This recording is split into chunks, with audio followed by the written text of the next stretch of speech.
Hello दोस्त।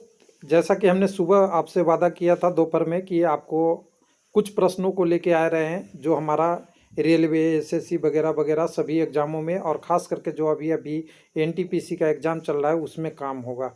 किसमें? तो भारत का इतिहास, जिसको हिस्ट्री ऑफ इंडिया कह सकते हैं, और 1500 ईस्वी से लेकर 1999 ईस्वी तक की कुछ न कुछ घटनाएं। कैसी घटनाएं? जिसमें युद्ध, राजवंश, आंदोलन, सम्मेलन, भारतीय स्वतंत्रता संग्राम के जीए और जीके के प्रश्न सिंगल लाइन क्वेश्चन के रूप में लाएंगे, जिसमें प्राचीन भारत का इतिहास और मध्यकालीन भारत का इतिहास, आधुनिक भारत का इतिहास भी कह सकते हैं, भारतीय स्वतंत्रता संग्राम की भी प्रश्न कह सकते हैं। ये सारा आंदोलनों को प्रश्न को हमने डेट के रूप में लाया है। इस भी यहाँ कहने का मतलब है कि डेट के रूप में, और डेट जहाँ संभव है 15 दिसंबर 20 दिसंबर वो भी पॉसिबल किया है। हालांकि इसमें अभी और वर्क की ज़रूरत थी, मैंने समझ रहा हूँ पूरी तरह से ये कंप्लीट क्वेश्चन नहीं हुआ है, मैं अपने से स्वीकार करता हूँ, लेकिन कोशिश किया गया है कि इसके द्वारा आप कम से कम यहाँ पे अगर देखेंगे तो करीब करीब 200 से 400 प्रश्न का लगभग लगभग आ सकता है इसमें अटैम्प्ट। ज़्यादा भी हो सकता है, लेकिन लगभग मैं कर रहा हूँ और इसको मैं कम से कम समय में बिलो 45 मिनट में कवर किया हूँ, जिससे आप एग्ज़ाम में अभी का समय में प्रिपरेशन कर सकें। तो चलिए वीडियो में जोड़ देते हैं आपको। तो यहाँ शुरुआत कर रहे हैं, तो शुरुआत करते हैं एक एक करके सिंगल लाइन से। तो जैसा कि मैंने बोला था कि 1500 ईस्वी पूर्व से, जिनको आर्यन बोला जाता है, और भारत में बोला जाता है कि आर्य सबसे पहले कब आए थे। तो इनका संबंध किससे है? तो वैदिक काल से है, ये तो पता ही है आपको, और ये 1500 ईस्वी पूर्व आए थे। तो भारत में आर्यों का आगमन पूछता है तो 1500 ईस्वी कर्व होता है, जिसको पूर्व वैदिक काल में आके बसे थे। लेकिन उस सभ्यता का नाम पूछ देता है तो हड़प्पा सभ्यता बोला जाता था, और कई बार इसे सिंधु रिवर घाटी भी कहा जाता था। सिंधु घाटी जैसे मेसोपोटामिया वाला है, वैसे ही भारत में सिंधु का, लेकिन वर्तमान में ये कहाँ स्थित है? तो पाकिस्तान में है। तो यहाँ से देखिए 5-6 प्रश्न अलग अलग टाइप के आ सकते हैं, वो मैंने इसमें कवर किया है। उसके बाद अगर पूर्व वैदिक काल को अगर देखें तो वो छोटे छोटे सेक्शनों में डिवाइड था। जैसे कह सकते हैं यहाँ पे देखिए पूर्व वैदिक काल इतना से इतना तक, उसमें पूर्व वैदिक काल को 1500 से 1000 बीसी तक भी, और बाद का वैदिक काल को इसमें भी दो भागों में अलग अलग बांट दिया गया था। यानी 1000 बीसी पूर्व से 600 बीसी पूर्व को बाद का वैदिक काल, और पूर्व वैदिक काल 1500 बीसी से 1000 बीसी का है। कई जगह इस पे आपको डेट देखेंगे तो 2500 ईस्वी पूर्व भी मिलता है। सब जगह अलग अलग है, कोई पुख्ता अलग अलग सोर्स का नहीं है, लेकिन माना जाता है 1500 ईस्वी पूर्व आए थे। ये ध्यान रखिएगा, अगर ऑप्शन 1500 नहीं हो के 2500 भी हो तो आपको राइट आंसर 2500 पे जानना है, और एक किसी भी एग्जामों के लिए है। उसके बाद उस समय क्या एक दो प्रश्न आता है ऋग्वेद, आर्जुवेद, सामवेद और अथर्ववेद का, सिंपल सिंपल सा प्रश्न। अगर कोई पूछ दे आपसे अथर्ववेद है तो इसका संबंध जादू टोना से लोक नृत्य रिलेटेड है, ये ध्यान दीजिएगा। दूसरा आपका सामवेद बोलेंगे तो इसमें कीर्तन भजन या आप कई बार कहेंगे सारी चीज़ों से रिलेटेड है। अगर आर्युवेद के कहेंगे तो इसमें देखिए राजनीतिक जीवन, सामाजिक नियम कायदों वगैरह से संबंधित है, और कई बार इसे यज्ञ के संबंध भी कहा जाता था। और उसके बाद अगर ऋग्वेद का संबंध कहे तो ऋग्वेद में ईश्वर के प्रार्थना से संबंधित सारी चीज़ें इसमें ऋग्वेद में शामिल है, और इसमें भी कई बार जग का लेता देता है। तो ये चारों वेदों के बारे में कुछ न कुछ पूछ दिया जाता है प्रश्न, इसलिए मैंने यहाँ पे कवर कर लिया। उसके बाद फिर महावीर से शुरू होता है। तो महावीर आप जानते ही है, तो महावीर का 540 ईस्वी पूर्व, क्योंकि हमें डेट का ही बात करना था, लेकिन कुछ कुछ टॉपिक हमने इसमें ऐड करते गए हैं कि जिससे कुछ पता हो जाए। तो इनका जन्म कुंडलग्राम वैशाली बिहार में हुआ था, और इनके ट्री जो साल है उनका वृक्ष का प्रतीक था उसके बारे में है। लेकिन इनका निर्माण कहाँ हुआ था? तो ये पावापुरी आप जानते ही होंगे, और कब? तो 468 ईस्वी पूर्व। इसमें भी कई जगह अलग मिलता है, लेकिन हम इसको 468 ईस्वी वाला ही स्टैंडर्ड मांगते हैं। उसके बाद समकक्ष गौतम बुद्ध का जन्म 563 ईस्वी पूर्व लुम्बिनी नेपाल में, वर्तमान नेपाल में हुआ था। उसके बाद इनका महापरिनिर्वाण, यानी कह सकते हैं इनका जीवन का अंतिम समय 483 ईस्वी पूर्व कुशीनगर। एक एक करके देखते चलेंगे तो सारा डिटेल में आएगा। तो हम ये पूर्व की अभी बात कर रहे हैं। उसके बाद आपके पास आएगा सिकंदर का आक्रमण, जिनका अलेक्जेंडर द ग्रेट भी कहते थे, तो ये 326 से 325 ईस्वी के पूर्व में आया था। और उसी का संबंध अगले प्रश्न से है, हाई डेस्पीड का युद्ध, बैटल ऑफ हाई डेस्पीड क्या किसके साथ हुआ था? ये भी प्रश्न कई बार पूछा हुआ है, इसलिए मैं इसको भी ले लिया हूँ।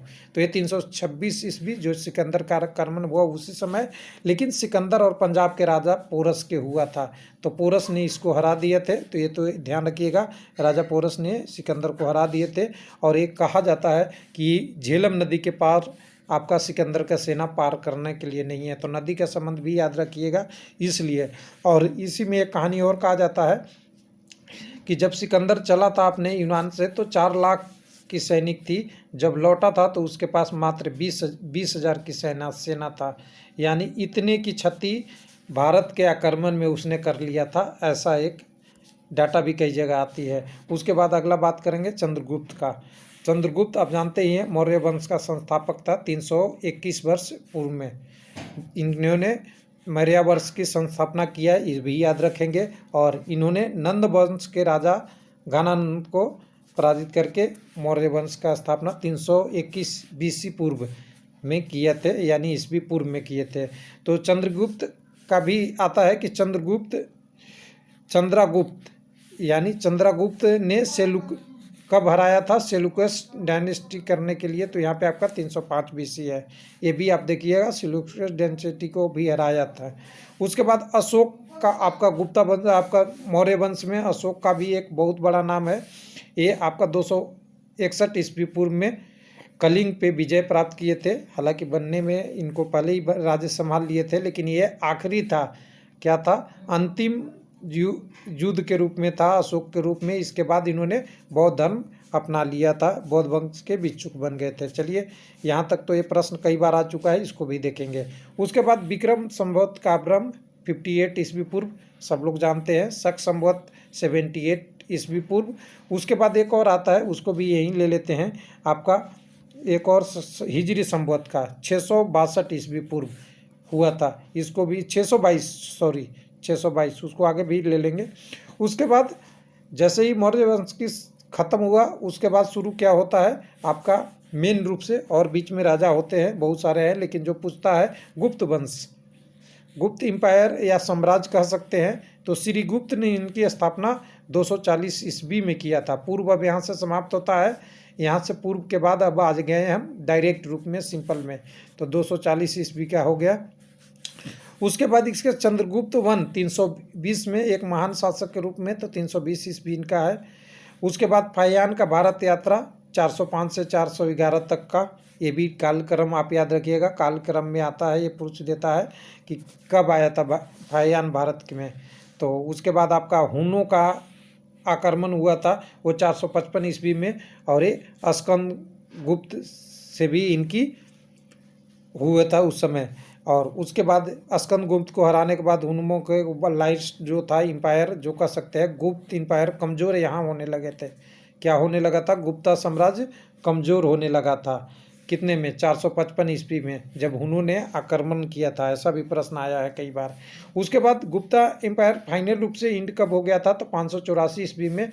उसके अंतिम शासक कौन थे, तो विष्णुगुप्त, ध्यान दीजिएगा, अंतिम शासक विष्णुगुप्त के रूप में आप याद रख लीजिएगा डायरेक्ट। उसके बाद अगले प्रश्न में चलेंगे, जो हमारा हिजरी संवत जो हमने 622 ईस्वी की बात कर लिया है। उसके बाद हर्षवर्धन 606 से 647 तक राज किए थे, ये भी आपको पूछ देता है। इन्हीं के शासनकाल में हेनसांग भारत आया था, ये भी आपको याद रखना है 630 ईस्वी में। तो हर्षवर्धन का संबंध हेनसांग से आप याद रखिए, इस प्रश्न को आपको कई बार पूछ चुका है। उसके बाद अगले प्रश्न में चलेंगे, सिंध की लड़ाई।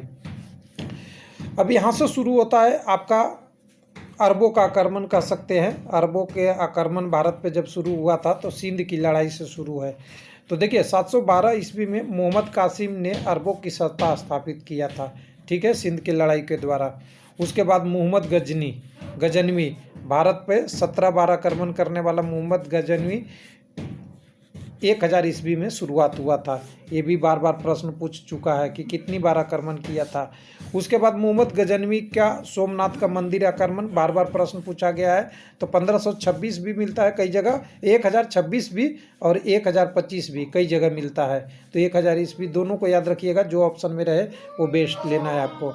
उसके बाद मोहम्मद गौरी, जैसे ही तो मोहम्मद गौरी का देखेंगे गजनवी के बाद, तो 1175 ईस्वी में भारत पे इन्वेंट किया था। उसके बाद इसके 3 अलग अलग लड़ाइयों के बारे में हर बार पूछ दिया जाता है और बहुत बड़ा क्वेश्चन होता है। तराइन का प्रथम युद्ध, जिसमें 1900 डेट देख लीजिएगा, 1191 ईस्वी है, लेकिन इसमें मोहम्मद गौरी की हार हुई थी किसके द्वारा? पृथ्वीराज चौहान के द्वारा। ध्यान दीजिएगा, ये भी बात पूछा जाता है। तो पृथ्वीराज चौहान की जीत हुई थी, लेकिन सेम अगले वर्ष ही 1192 में तराइन का द्वितीय विश्व युद्ध हुआ था, जिसमें मोहम्मद गौरी ने पृथ्वीराज चौहान को बंदी बना लिया था और हरा दिया था। तो ये 1192 की तराइन की द्वितीय युद्ध है। उसके बाद चंदवार के युद्ध कहते हैं, बैटल ऑफ चंदवार, जो मोहम्मद गौरी ने ही, यानी 91, ये आपका 1191, 1192 और 1194, 2 साल बाद किसको? कनौज के राजा जैनचंद को हराया था। यानी मोहम्मद गौरी से अगर 3 प्रश्न ये देख ले तो बार बार पूछा जाता है। तराइन की प्रथम, तराइन की द्वितीय और चंदवार का डेट या किसके किसके बीच और कौन जीता था, समझ गए होंगे। इसके बाद आपका आता है दिल्ली सल्तनत काल। इसके बाद प्रश्न शुरू हो जाता है, दिल्ली का सल्तनत काल जिसको बोलते हैं वो शुरू हो जाता है। यानी उसके अगर इसको जोड़े डायरेक्ट रूप से, एक मोहम्मद गौरी का गुलाम जिसका नाम क्या था? कुतुबुद्दीन ऐबक।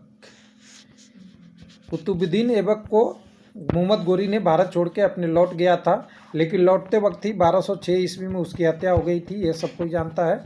लेकिन कुतुबुद्दीन ऐबक ने उसके बाद 1206 ईस्वी में मोहम्मद गौरी की हत्या के बाद दिल्ली सल्तनत काल की स्थापना किया, यानी सरकार की स्थापना किया, जिसको दास वंश भी या गुलाम वंश भी या मामुलुक वंश भी के नाम से जानते हैं 1206 ईस्वी में। तो संस्थापक कौन था? कुतुबुद्दीन ऐबक, ईस्वी 1206 ईस्वी, वंश का नाम गुलाम वंश या स्लेव डेंसिटी के नाम से इसी को जानते हैं।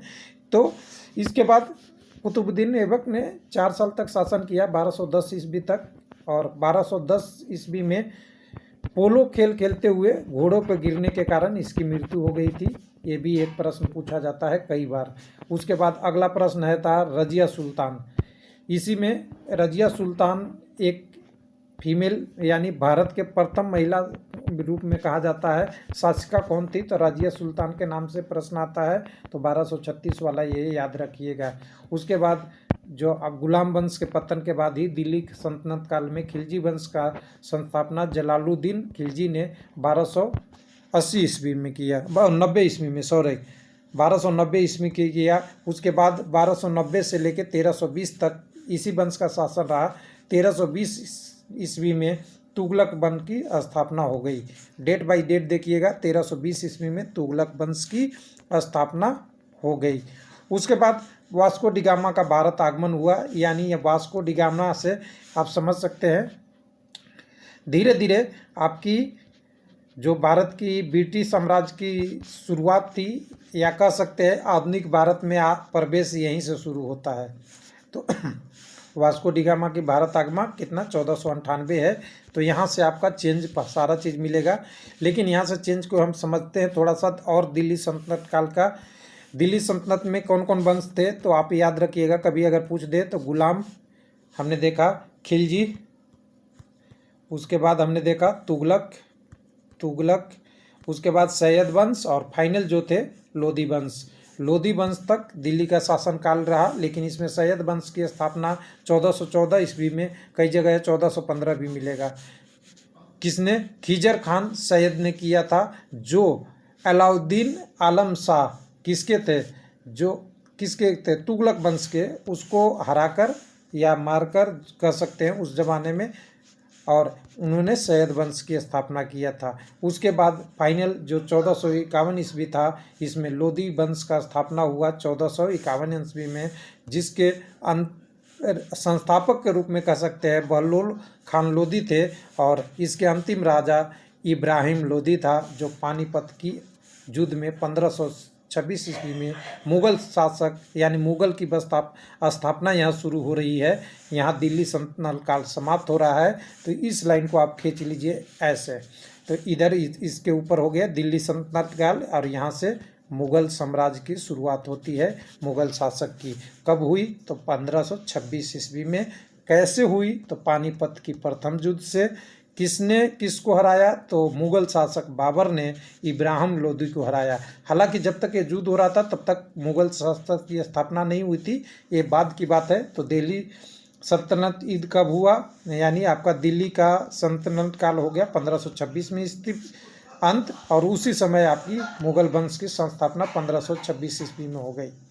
लेकिन बाबर शासक बनने के बाद 5 साल तक जीवित रहा, लेकिन हर साल कुछ न कुछ उसके साथ युद्ध का सामना करना पड़ा है। ये भी प्रश्न का बार बार पूछ देता है, तो ध्यान दीजिएगा। पहला है खानवा का युद्ध।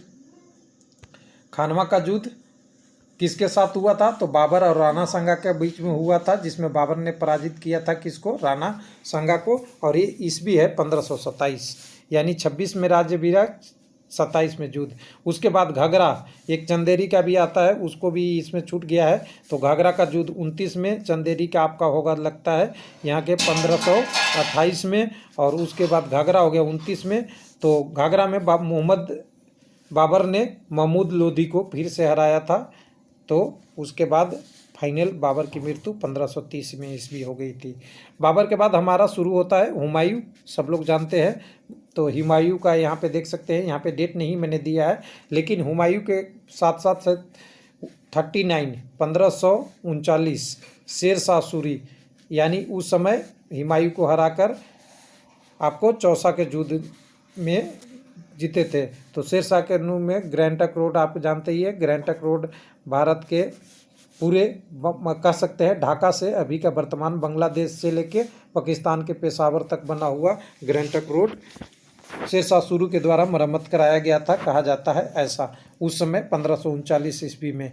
तो चौसा का युद्ध के बाद भी शेरशाह के दूसरी युद्ध हुई थी, कनौज या बिलग्राम का युद्ध। किसके साथ ही? शेरशाह सूरी और हुमायूं के बीच में, जिसमें फिर हुमायूं हार गया किससे? शेरशाह सूरी से 1540 ईस्वी में, और भारत छोड़ के आपका वो पाकिस्तान वाले एरिया में भाग गए थे। उस भारत के इस एरिया छोड़ के काबुल की तरफ उधर गए थे। तो ये भी एक बहुत इम्पोर्टेंट है, जिसमें कह सकते हैं कि शेरशाह सूरी का शासनकाल मुगल साम्राज्य का फर्स्ट इनिंग का अंत था। क्या था? क्रिकेट का फर्स्ट इनिंग एंड। ये भी आप डेट रूप में याद रख सकते हैं। उसके बाद फिर से पानीपत की द्वितीय लड़ाई हुई। यानी ध्यान देने वाली बात है कि अगर हम मुगल साम्राज्य की स्थापना पानीपत की फर्स्ट लड़ाई से देखते हैं, जो बाबर ने स्थापना किया था, उसी तरह दूसरी लड़ाई अकबर द्वारा और हेमू के बीच में हुआ 1556 में। और 1556 में अकबर अपने सेनापति बैरम खान की सहायता से क्योंकि अकबर उस समय 16 वर्ष का या कुछ उससे कम एज के थे, तो वहाँ पे इनको माइनर घोषित थे, लेकिन सेनापति इनके नाम से युद्ध लड़ते थे। तो यहाँ पे आप समझ सकते हैं कि पानीपत की द्वितीय लड़ाई में आपकी मुगल साम्राज्य का सेकंड इनिंग शुरू हो गया था। चलिए, तो यहाँ पे अकबर द्वारा हेमू की हार कराया गया था। उसके बाद अकबर का राजा युद्धोधन मुगल वंश की पुनः स्थापना की गई। कब? 1556 में।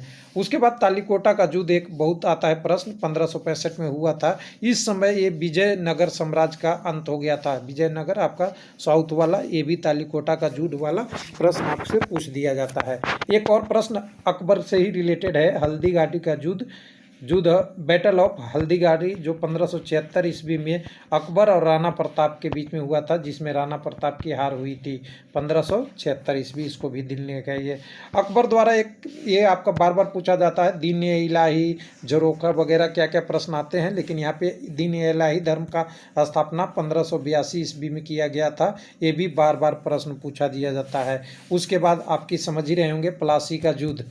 यहाँ से मुगल साम्राज्य की थोड़ी सी कमजोरी आ जाती है। हालांकि अभी इसमें औरंगजेब भी है, शाहजहां भी है, बहुत सारे हैं, लेकिन अकबर के बाद मेन रूप से उनकी ज़्यादा लड़ाई नहीं, वो स्थापत्य कला में लगे हुए रहे।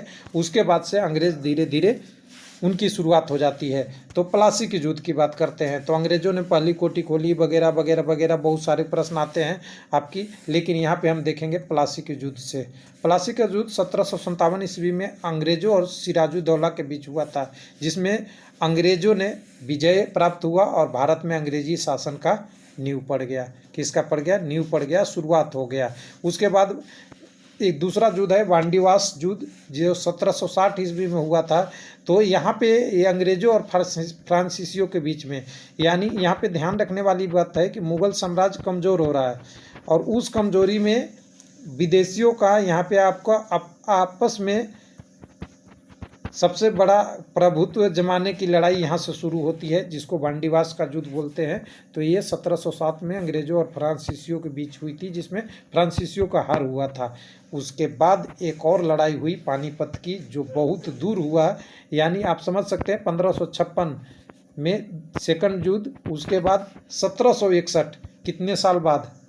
200 साल से प्लस में 205 ईयर, 205 ईयर के बाद युद्ध हुआ है पानीपत की तृतीय लड़ाई, जो अहमद शाह अब्दाली और मराठों के बीच में हुआ था, जिसमें अहमद शाह अब्दाली का जीत हुआ था। चलिए, उसके बाद जीत हुआ था, यहाँ पे लिखा नहीं है, चलिए इसको हम रहने देते हैं, उतना ज़्यादा पूछता नहीं है। लेकिन पानीपत का तृतीय लड़ाई अहमद शाह अब्दाली और मराठों के बीच में 1761 में हुआ था। तो पानीपत के आपको एनटीपीसी में देखे होंगे, आपने एनटीपीसी में पानीपत की 2 युद्ध के बारे में पूछ दिया है 2 दिनों में, 28 दिसंबर को और 29 दिसंबर को।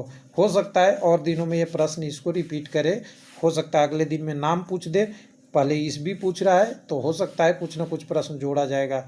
उसके बाद आता है बक्सर का युद्ध, अंग्रेजों की रीढ़ मजबूत करने का युद्ध को बक्सर युद्ध बोलते हैं, जो 1764 ईस्वी में अंग्रेजों और शुजाउद्दौला के बीच में हुआ था। शुजाउद्दौला के साथ मीर कासिम और शाह आलम द्वितीय के संयुक्त सेना में हुई, जिसमें अंग्रेजों की विजय हुई।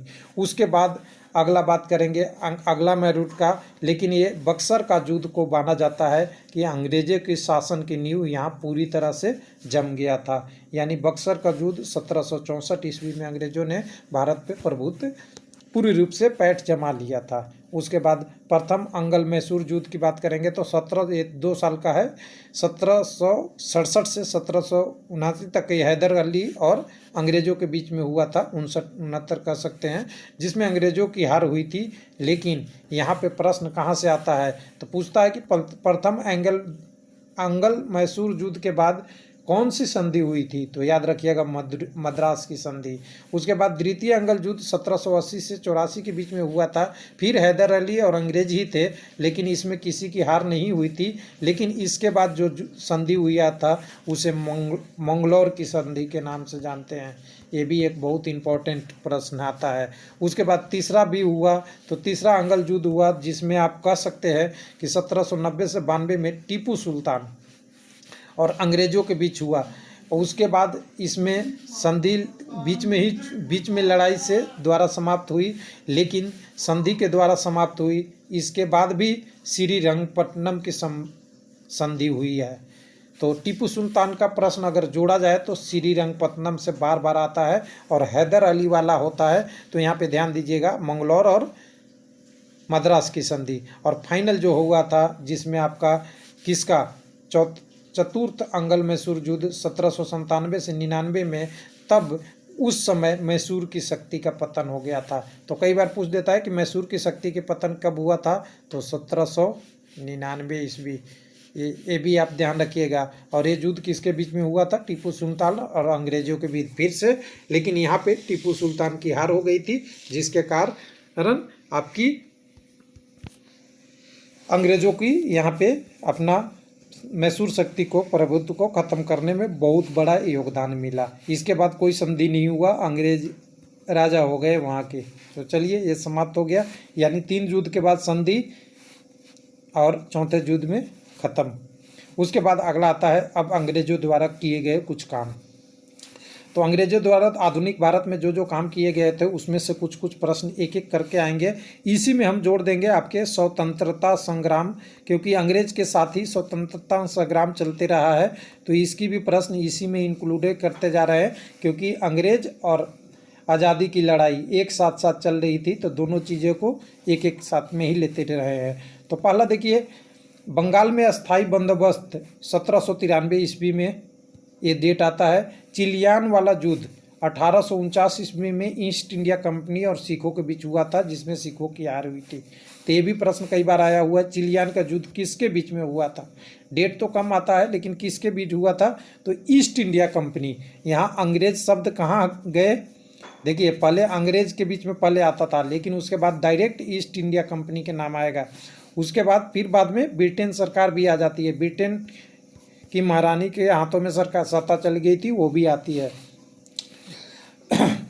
उसके बाद आपका आता है अगला, भारतीय विश्वविद्यालय अधिनियम पारित, तो 1904 ईस्वी। ये भी एक प्रश्न पूछा हुआ है कई जगह, और ये प्रश्न तो कितने जगह पूछा हुआ है बताना ही मुश्किल है। बंगाल का प्रथम विभाजन 1905 ईस्वी में हुआ था, तो ये आप हजारों बार पूछा हुआ प्रश्न है, इसको भी ध्यान देख ले।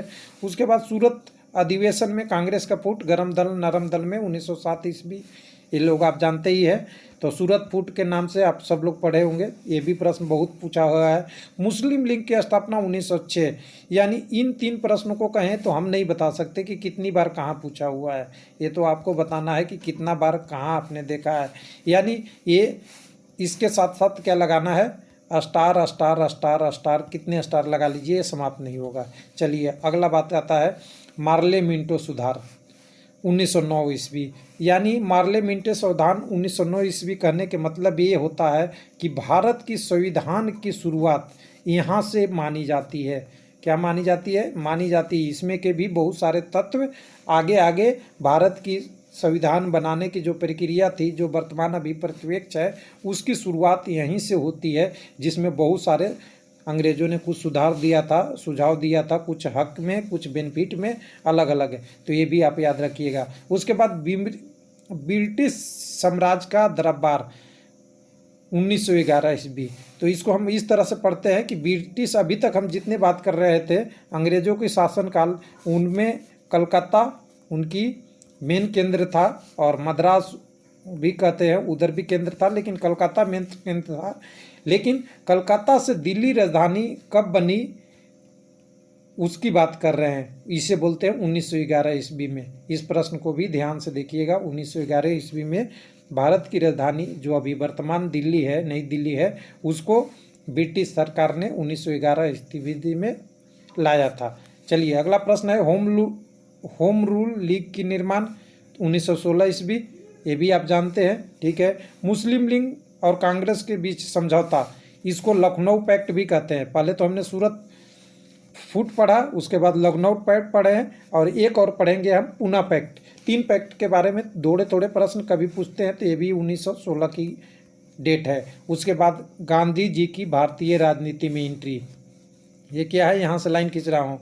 गांधी जी साउथ अफ्रीका से भारत आए, शायद 2015 के आसपास या 14 डेट रहा होगा, लेकिन सक्रिय राजनीति में उन्होंने कहाँ से शुरुआत किया, चंपारण।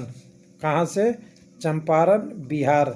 और इस संबंध को किससे जोड़ के देखते हैं, नील की खेती, और इसी को बोलते हैं 3 कठिया प्रणाली, जो अंग्रेज द्वारा था कि किसानों को नील की खेती उपजानी पड़ती थी, प्रॉफिट होने के लिए नहीं। यहाँ से भी 1917 ईस्वी में कांग्रेस की तरफ से महात्मा गांधी का भारतीय राजनीति में एंट्री हुआ। चलिए आगे बढ़ते हैं। उसके बाद प्रथम विश्व युद्ध कब तक चला है, तो 1914 से लेकर 1918 तक चला है। ये भारत के प्रत्यक्ष में इसलिए ज़रूरी है कि भारत को भी इसमें अंग्रेज़ों ने शामिल कर लिया था, तो ये भी आप एक रखिएगा ध्यान। उसके बाद रॉलेट एक्ट, काला कानून जिसको बोला जाता है, 1919 ईस्वी में, जिसके विरोध में जलियांवाला बाग नरसंहार हुआ था, जो आपका 1919 ईस्वी में हुआ है, ये भी आप ध्यान रखेंगे। इसके बाद अगर इस विरोध को सुधारने के लिए अंग्रेजों द्वारा मॉन्टेस्क्यू चेम्सफोर्ड सुधार लाया गया, ये भी 1919 है। यानी पहले मार्ले, आप देखेंगे मार्ले मिंटो सुधार, उसके बाद दूसरा आपका ध्यान से देखिएगा जिसकी बात कर रहे हैं, मॉन्टेस्क्यू चेम्सफोर्ड सुधार। 2 सुधार हो गया, 1909 और 1929। ये सारे भारत के 1919 भारतीय संविधान के मजबूत करने के उधर कदम में है, मतलब इसकी सारी चीज़ें कहीं ना कहीं कुछ ना कुछ रिफ्लेक्ट करता है। उसके बाद आपका शुरू होता है खिलाफत आंदोलन 1920 में। बार बार ये भी प्रश्न, ये सब आने वाले सारे प्रश्न हैं यहाँ से, बहुत ही इम्पोर्टेंट है भारतीय स्वतंत्रता संग्राम का। उसके बाद 1920 से लेकर 1922 तक के बीच में असहयोग आंदोलन चला था, इसकी भी बात है। लेकिन असहयोग आंदोलन बंद कब हुआ था? तो चौरी कांड में, जो आपका उत्तर प्रदेश के गोरखपुर एरिया में पड़ता है, वहाँ पे ट्रेन को लूटने की क्रिया थी, उसके कारण से, या वो आप जो भी कंड रहा हो चौरा चौरी वाला, उस समय इसको बंद किया गया था 1922 में। ये दोनों एक दूसरे से इंटरलिंक है। चौरा चौरी कांड जब हुआ तब असहयोग आंदोलन गांधी जी क्षुब्ध होके बंद कर दिए थे, क्योंकि वो कहते थे कि मेरा आंदोलन क्या होना चाहिए, बिल्कुल शांतिपूर्ण होना चाहिए, सत्याग्रह के रूप में होना चाहिए, लेकिन वो वहाँ पे बंद करना पड़ा था। उसके बाद अगला है साइमन कमीशन की नियुक्ति, कब? 1927 ईस्वी में। और उसके बाद साइमन कमीशन का भारत आगमन 1928 में, जिसमें एक चीज़ ध्यान देने वाली बात है कि इस समय जब साइमन कमीशन आया था, लाला लाजपत राय पे लाठीचार्ज हुआ था, जिसके कारण से मृत्यु हो गई थी इस साइमन कमीशन वाला। ये भी एक जोड़ के तथ्य कभी न कभी प्रश्न में पूछ दिया जाता है। उसके बाद भगत सिंह का केंद्रीय बम असेंबली में बम फेंकना 1929 की घटना है, ये भी एक बार प्रश्न में आ चुका है। उसके बाद कांग्रेस द्वारा पूर्ण स्वतंत्रता की मांग 1929 में फर्स्ट बार किया गया था।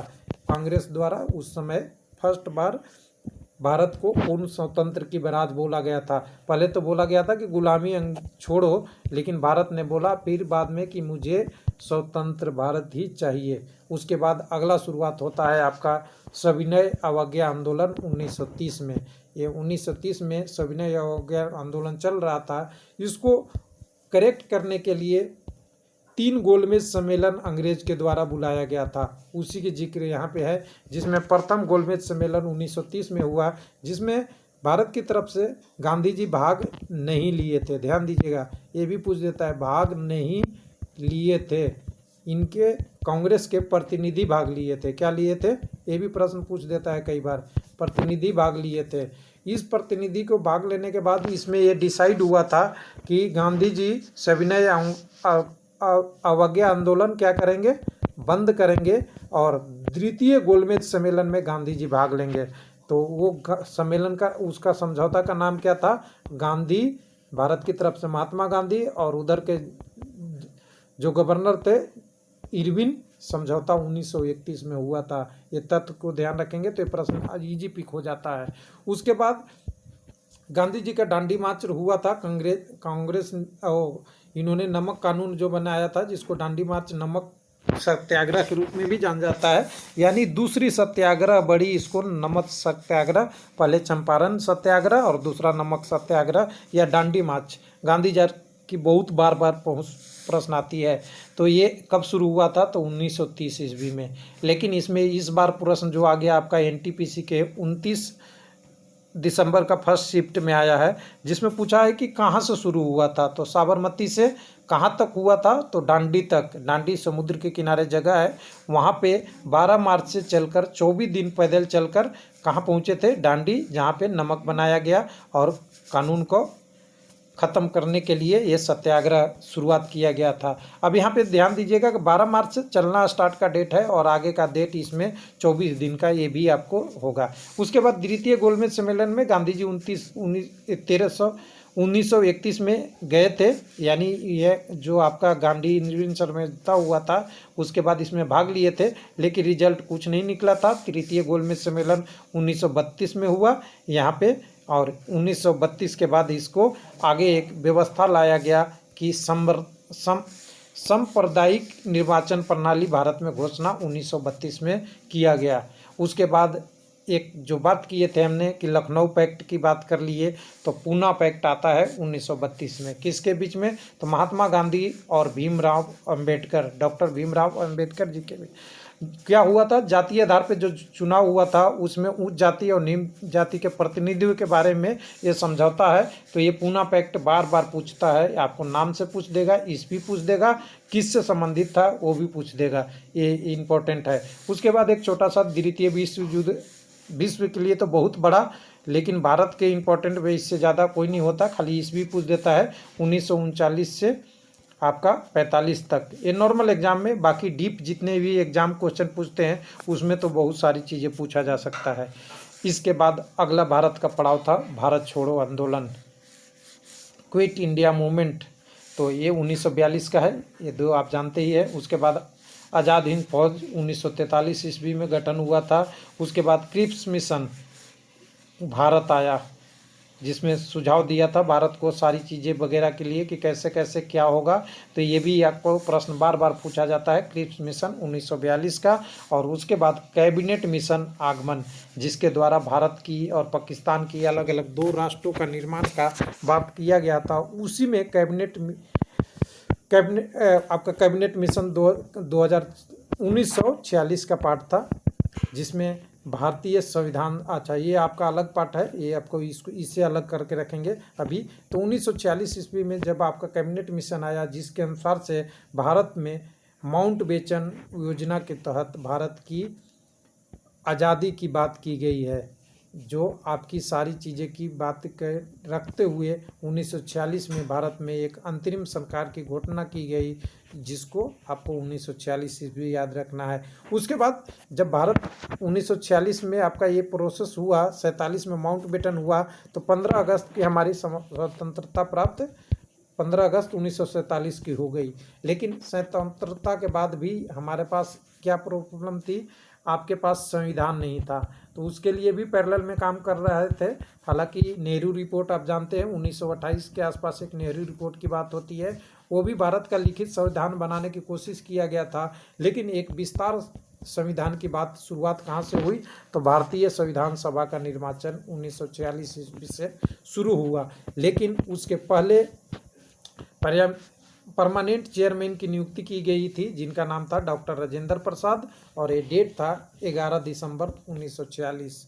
ये संविधान सभा की पहली बैठक अगर पूछ दे तो आपका 1946, और 9 नवंबर को शायद हम संविधान दिवस मनाते हैं। एग्जैक्ट मैं डेट नहीं देख रहा हूँ और परफेक्ट तैयारी भी नहीं है, लेकिन ध्यान दीजिएगा 1946 में इसको शुरू करके आपका 11 दिसंबर 1946 को राजेंद्र प्रसाद जी को परमानेंट चेयरमैन बनाया गया। उसके बाद नेशनल फ्लैग को कब स्वीकारा गया है, ये भी प्रश्न को स्टार लगा दीजिएगा, किसके द्वारा, भारत की कॉन्स्टिट्यूशनल असेंबली कब इसको मान किया, स्वीकार किया, अडॉप्ट किया, तो ये 22 जुलाई 1947 को आता है। यानी भारत को आज़ाद होने से पहले ही भारत की नेशनल फ्लैग को मान्यता मिल चुकी थी। उसके बाद थोड़े से और प्रश्न है जिसको हम देख लेते हैं, जो आज़ादी के साथ साथ ही एक दुखदायक खबर भी थी, महात्मा गांधी की हत्या जो 1948 ईस्वी की हुई थी। कई बार इसका डेट भी पूछ लेता है, ये भी ध्यान दीजिएगा। उसके बाद इंडियन कॉन्स्टिट्यूशन आज एडॉप्टेड बाई कॉन्स्टिट्यूटेड असेंबली कब, तो ये आपका है 26 नवंबर 1949 को इसको मान लिया गया था, लागू नहीं हुआ था, ध्यान दीजिएगा, माना है, लागू नहीं हुआ। उसके बाद नेशनल एंथम को कब माना गया, तो 24 जनवरी 1950 को, ये भी एक प्रश्न हो सकता है, 24 जनवरी 1950 को। उसके बाद आपका एडॉप्टेड नेशनल सॉन्ग को कब माना गया, तो यहाँ पे 24 जनवरी 1950 को। यानी नेशनल एंथम और नेशनल सॉन्ग दोनों सेम डे है, 24 जनवरी 1950 को। बाकी जो आपकी झंडा की थी, जो झंडा का फ्लैग का था, वो 22 जुलाई 1947 को स्वीकृत कर दिया गया था। उसके बाद आपका भारत का संविधान कब लागू हो गया, तो आपका कह सकते हैं 26 जनवरी 1950 को ये लागू हो गया था, जिसमें 2 साल 11 महीने वगैरह वगैरह जो टाइम लगा था, उसके बाद ये आपका कंप्लीट यहाँ स्वीकार कर लिया गया, क्योंकि 49 में बन तैयार हो गया था, लेकिन 50 में इसको स्वीकृति मिली। लेकिन भारत आज़ाद हुआ उसके बाद भी 3-4 घटनाएं हुई है जो युद्ध के रूप में भारत के लिए बहुत विशाल नुकसानदेह रही है, उसको भी ले लेते हैं। तो यहाँ पे भारत चीन युद्ध कब हुआ, 1962 ईस्वी में, जो चीनी सेना द्वारा भारत के कई क्षेत्रों में आक्रमण कर लिए थे, जिसके बाद भारत को कई सारे क्षेत्रों को चीन को समर्पण करना पड़ा संधि के द्वारा, ये भी ध्यान रखिएगा। उसके बाद भारत पाक युद्ध हुआ 3 साल बाद, तो भारत पाकिस्तान युद्ध द्वारा 1965 में हुआ, जिसमें पाकिस्तान की हार हुई, और उसके बाद शिमला समझौता और एक ताशकंद समझौता 1966 में, ये दोनों आप रखिएगा याद, शिमला समझौता और ताशकंद समझौता 1966 में हुआ है, ये भी एक कुछ रिलेटेड है। उसके बाद पाकिस्तान के साथ सेकंड वार भी हुआ है, जिसको हम बोलते हैं पाक का युद्ध नहीं, बांग्लादेश का स्वतंत्रता दिवस की युद्ध। यानी बांग्लादेश एक स्वतंत्र दिवस बना था कब, 1971 में, जिसमें भारत पाकिस्तान के बीच युद्ध हुआ था, जिसमें पाकिस्तान की सेकंड टाइम हार हुई है, और इसको बोलते हैं बांग्लादेश का उदय 1971 ईस्वी। तो ये भी प्रश्न कई बार पूछ देता है। तो उसके बाद इससे पहले इसे बोला जाता था पूर्वी पाकिस्तान, और जो आज का पाकिस्तान है उसे बोला जाता था पश्चिमी पाकिस्तान। तो ये भी एक आपका इम्पोर्टेंट प्रश्न बन सकता है, ऐसे भी प्रश्न पूछ देता है। उसके बाद आपका कारगिल युद्ध, जो हमारी लेटेस्ट आप जानते हैं अटल बिहारी वाजपेयी के शासनकाल में 1999 ईस्वी में हुआ था, जिसमें जम्मू के कौन से क्षेत्र, द्रास और कारगिल क्षेत्र में पाकिस्तानी घुसपैठियों द्वारा, कहा जाता है, कुछ लोग तो बोलते हैं इसमें पाकिस्तान की सेना भी थे, लेकिन अब एग्जैक्ट जो भी रहा हो, लेकिन हमें तो डेट से मतलब है 1999 कारगिल युद्ध। तो ये रहा पूरा डिटेल। और कुछ लोगों का क्वेरी होगा कि और भी प्रश्न छूट रहे हैं, तो एक प्रश्न तो मुझे बहुत बड़ा छूट रहा है, 1857 ईस्वी का सिपाही विद्रोह हमने तो लिया ही नहीं कहीं। तो ये भी एक बहुत इंपॉर्टेंट है। हालांकि बहुत सारे डेट छूट रहे होंगे, लेकिन इसको भी आप एक याद रखेंगे। ये भारत के प्रथम स्वतंत्रता संग्राम का युद्ध था, लेकिन हम फ्लो बनाने के लिए इसको यहाँ पे नहीं डाल पाए थे, जो हम भारतीय आज़ादी के रूप में इसको हम छूट गया, जो मेरठ से शुरुआत हुई थी। और भी प्रश्न होंगे, बहुत सारे प्रश्न होंगे, भारत के इतिहास में और भी होगा, डलहौजी वगैरह के काम किए हुए, भारतीय रेल की स्थापना, ये सब सारी चीज़ें और भी हो सकती है। 1929 में सती प्रथा वाला भी खत्म होगा। ये सारे प्रश्न और भी होंगे, लेकिन मैंने कोशिश किया है कि मैक्सिमम जो हाईलाइटेड टॉपिक है उसको इसमें कवर करें। थैंक यू, धन्यवाद।